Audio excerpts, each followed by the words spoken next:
Let's say I ask them once again here and they still say that that bottom one is what's clear. Once again, counterclockwise. So I'm going to rotate this one time counterclockwise.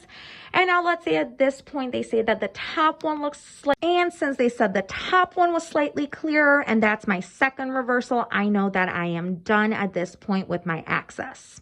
So next I will go back to my cylinder power here, since this was through power search, to make sure that's correct. I'll click on cyl power here by just clicking the C here. Now I know that my cylinder is selected here. Once again, the patient's presented with two views, and let's say the patient says they look equal. So then I know that I am done with my cylinder axis and cylinder power refinement. I would then go ahead and check my patient's best corrected vision after doing refraction. I'd go ahead and select my 2030 to 2020 chart. Full chart is now what the patient is seeing, not a single line selected. And I would ask the patient at this point to read what they are seeing and do the same steps for my left eye by clicking L here. Now my right eye is occluded, and I would do the steps for my left eye.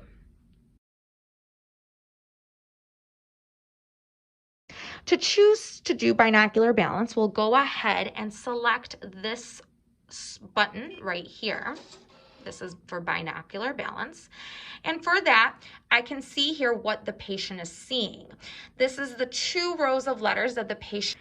I would then go ahead and fog my patient for the test by adding plus 0.5, and that will be by rotating this counterclockwise twice, or clicking the plus if you choose to do that.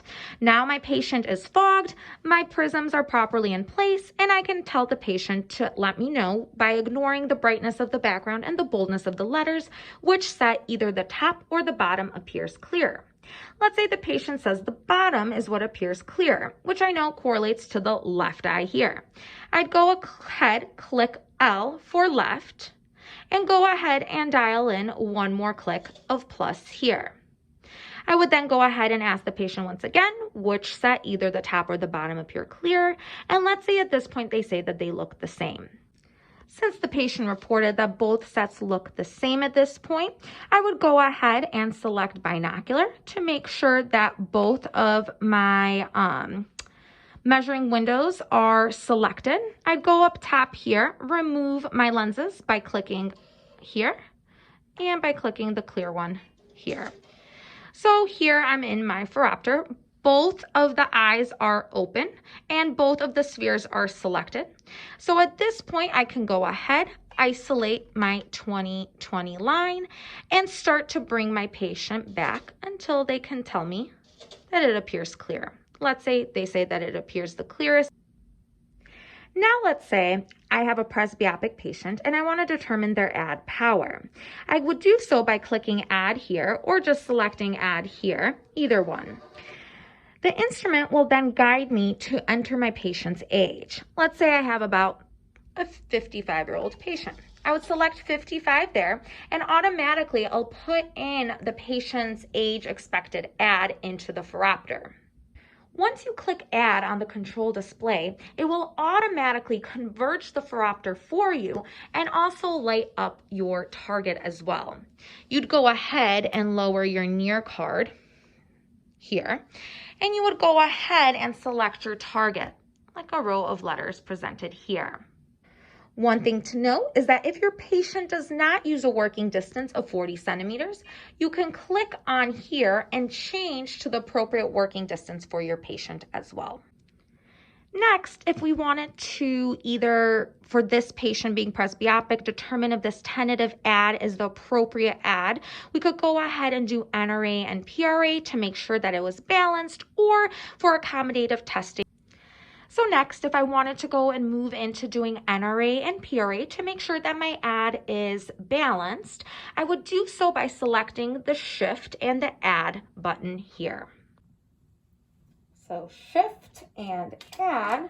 Now once that is selected, I can see down here that I have NPC, NRA, and PRA. Since I want to be doing NRA and PRA with NRA first, I'd click NRA here. I'd give my patient my instructions and I'd start dialing in plus till my patient reported that it was blurry. So let's say at +2, we'd go and say blur. And then for this NRA test with this instrument, we do go back until the patient reports that it's clear once again. And let's say that happens at Plano, and we'd click recovery. I would then go ahead and click PRA and now dial my dial clockwise. Next, I will go ahead and review how we're able to get our heterophorias using the Von Grave method using an autopharopter.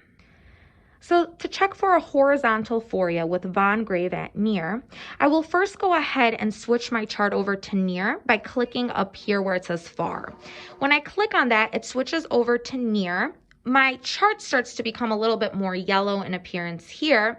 And then, since I'm starting with my horizontal phorias first, I could either click right over here where we have the horizontal arrow and the prism, or just on the screen right here.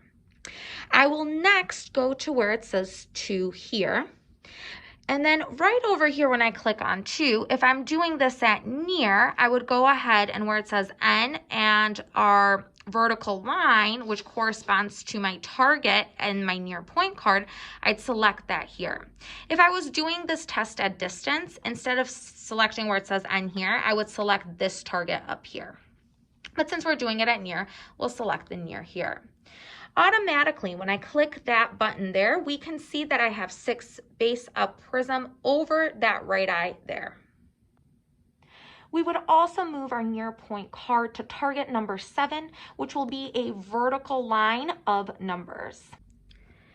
We would then go ahead and ask the patient what they see.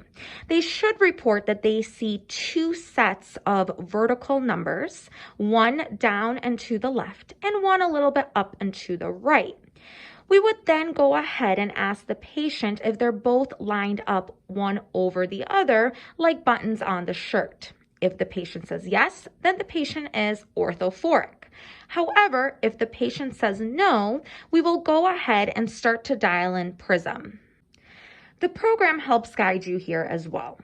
It says which one is to the bottom. So if they say that the bottom is towards their left, we're going to start to spin our dial here counterclockwise, dialing in base in prism, and we do so until the patient would say that the 2 line up together like buttons on a shirt.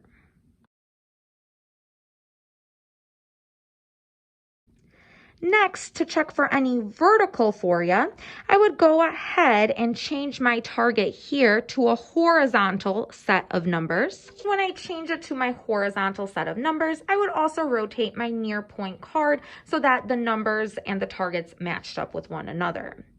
Once again here, we would ask the patient what they would see, and if the rows of numbers line up like headlights on a car. If they say yes, then we know that the patient does not have a vertical phoria and we are done with the test. Or we can use right over here and ask the patient which row is higher. Is it the one to the left or the one to the right, and properly adjust till we get our endpoint.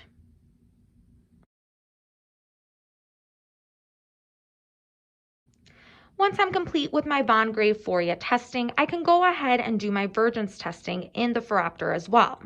I would do so once again by changing my target to where it says N for near with a vertical set of numbers, and I would appropriately change my near point card as well.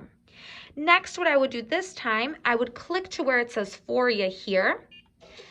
And now I'm able to check for either divergence, or if I click it again, convergence, and then if I click once more, it takes me back to my phoria. So we'll start with our divergence first, like always. Once we put that into place here, now the patient should only see one target. I will still give my patient the same instructions to let me know when the target becomes blurry, or if it ever splits into 2 and stays 2. I would go ahead and start to dial my dial counterclockwise as is indicated here. I would go ahead and continue doing so until my patient reports a blur. Let's say patient reports a blur. At this point, I could go ahead and click blur here. I'd continue on until my target would split into two and stay two, which let's save the patient reports here.